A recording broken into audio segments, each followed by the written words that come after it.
Hello everyone, my name is Wayne. And I'm Rebecca. And we are your Bourbon Journey. Welcome to episode 4 of Bourbon Trail Tales and Tastes, where we take you to Maker's Mark. This all happened on April 23rd in 2022. And yes, if you've been following along, it was our third visit of the day. We started out the morning at Bardstown Bourbon Company and had a quick bite to eat. Then we were at Preservation Distillery, and then we made our way to Maker's Mark in Loretto, Kentucky.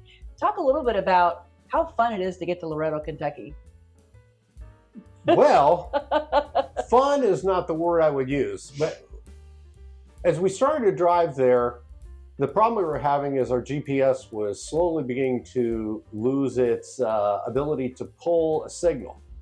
So we finally got to one point in the road and we had no more signal, but the SOS came on and we were able to finally get there. We parked and pulled up and it was hot.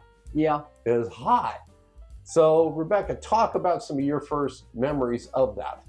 So after we parked, we walked to the visitor center, which had just been going through renovations, but the bar that we visited most recently in December was not there yet. It was a little bitty window in a wall. Yeah. And we ordered an old fashioned. I was a little stunned. It came out in a paper cup, but I guess they didn't want glasses going around, or it wasn't a bar area, so they knew people would be wandering around the grounds. But it was pretty tasty because it was so darn hot. Oh, yes. And so we had already checked in for our tour, which they always suggest that you check in, 20 to 30 minutes early. I was just really excited because and for our third experience of the day and our fourth of the weekend, it was really interesting because the grounds and the campus was really expansive. All these gorgeous buildings, they had little brooks of water going and different levels where you could look down and see things. It was just lovely. And I was taken by all the little memorabilia things they had kind of staged throughout the tour. Like it might have been an old truck or perhaps a barrel that had 46 on it. It was just gorgeous, really gorgeous.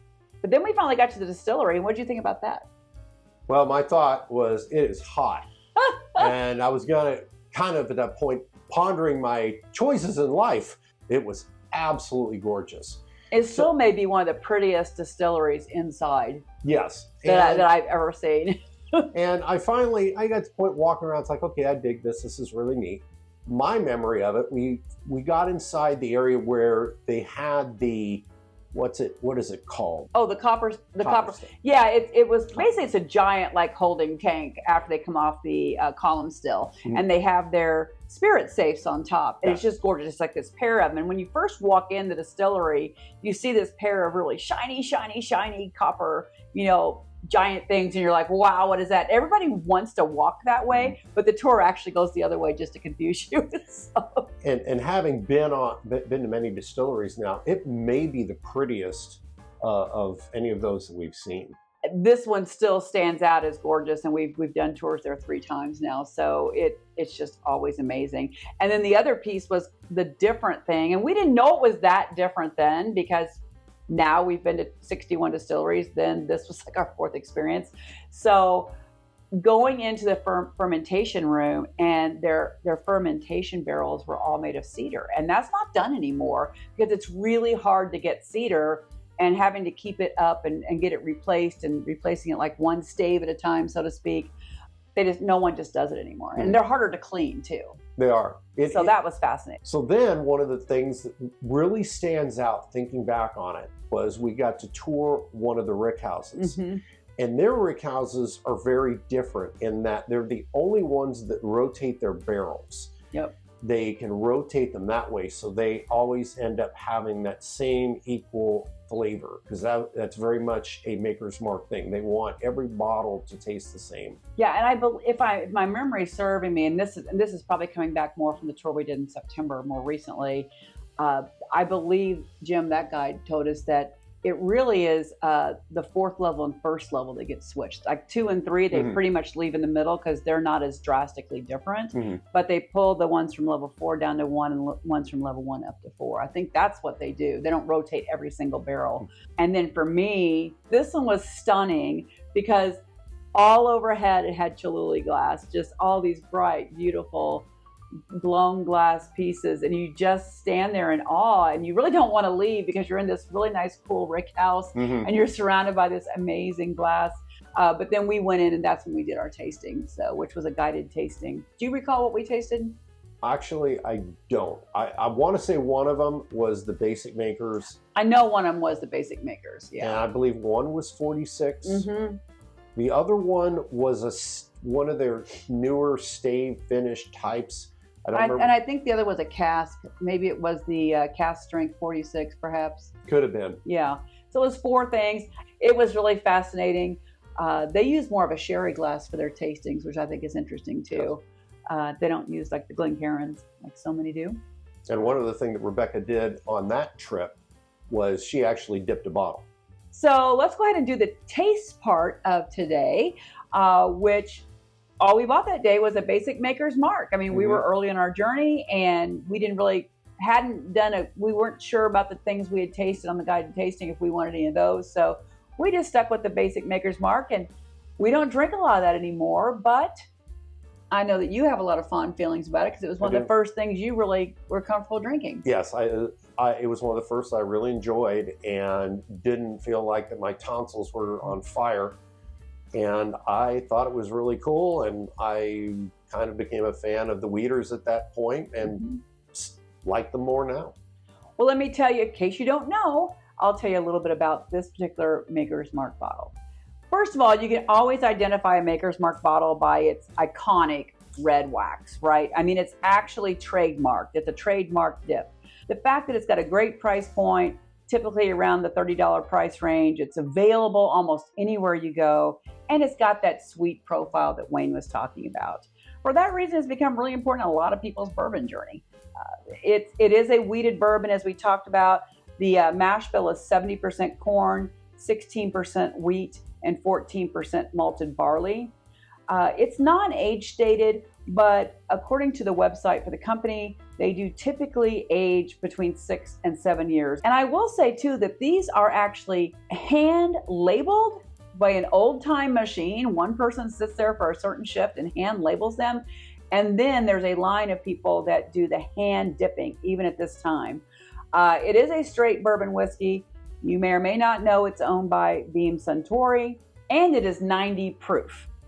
I will also say that, as you notice on the bottle, that Bill Samuels Sr.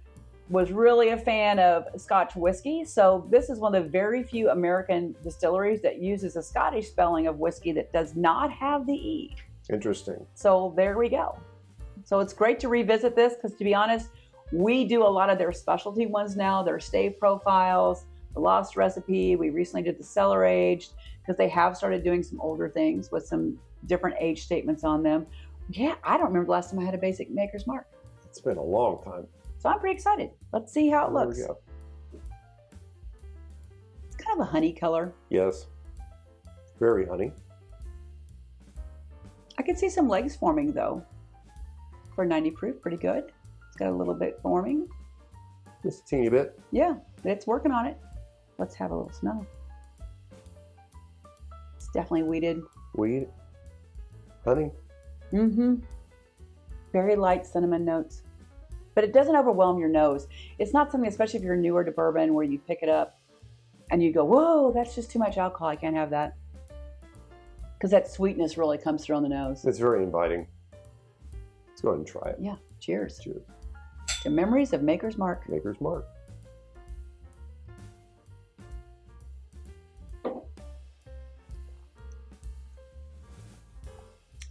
Well, this is really funny. I got some nuttiness on that first taste, and I don't recall ever having nuttiness on Maker's Mark before. I'm getting honey. Not quite the wheat. The honey is dominating my palate right now. And maybe because this is our first taste of the day. And it's great for, I think this is great in a cocktail because it's a great price point and it's got a lot of body. So it will stand up pretty nicely at 90 proof in a cocktail. And it brings those wheat notes with it that softens some cocktails. If you feel they're a little harsh for you, you might find that a Maker's with the cocktail be good. Yeah, that honey you were talking about is still there. It's really nice. I'm not getting a lot of wheat notes such as, bread and things that I often get with wheat, But some wheaters, I do get nuttiness, and I am getting a nuttiness with this that I don't recall before. I'm getting an orange zest with it, and I'm getting cinnamon. Mm-hmm. It's got a teeny bit of fire. Once again, that may just be the fact that this is my first drink of the day, but it's really good. It's just classic Maker's Mark. I think it's really hard to go wrong with Maker's Mark. Let's take another sip and really talk about the finish.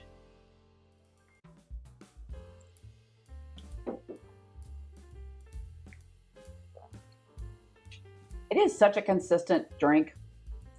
Every sip, I mean, sometimes it evolves, right? As you take each taste, it evolves a little bit in your mouth, on your palate. This one is almost identical with each sip, even though my palate is becoming acclimated. The finish is kind of lingering. It's real light, not a heavy finish. Mm-hmm. It's citrus to me. It's the first time I can recall drinking Maker's Mark where I picked up that profile, but there's a lot of citrus in it. Orange zest. I can see that, yeah. And on the finish, I'm getting a little bit of the barrel because it is 6 to 7 years in the barrel. It doesn't have the high proof, but that char from the barrel is coming through and with some really nice oak notes, I think. Mm-hmm. It's not overpowering. It's not like you're going to be getting over oak or anything like that, but I think you would find it very pleasant and satisfying. It certainly is.